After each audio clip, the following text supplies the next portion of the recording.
शान में मान गुस्ताखी बना वतन बेहयाई वाला लफ्ज ॻाल्हाईंदा वतन असांजी हुकूमत चुपचाप के तमाशाई बनी वेठी आहे। याद रखो असां आशिक सुन्नी कॾहिं महबूब जे गुलामनि जे मथां गार गंद बर्दाश्त कोन कंदासीं, उनजी तौहीन बर्दाश्त कोन कंदासीं। असांजो सिर बच्चा ॿार अबू बकर जे नाले ते कुर्बान आहे। अबू बकर जी ताज़ीम नथी वणे, अबू बकर जी इज्जत नथी वणे, वो असांखे नथो वणे।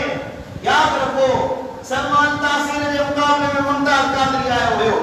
हुकूमत पान ॾिठो त गुस्ताखनि जो अंजाम कीअं थींदो आहे ऐं कीअं केतिरा फितना फैलिया, केतिरा फितना इन सबब जे करे उथिया, हिकिड़े क़त्ल जे करे केतिरा हज़ार मुस्लमान तकलीफ़ में आया।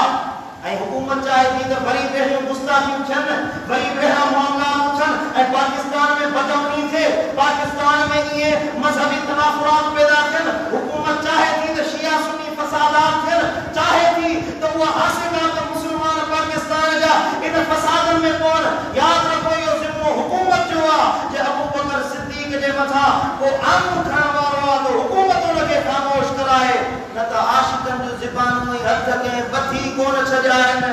अॼु बि मोहम्मद जा ग़ुलाम आज़ाद आहिनि, कल्ह बि आज़ाद हुया।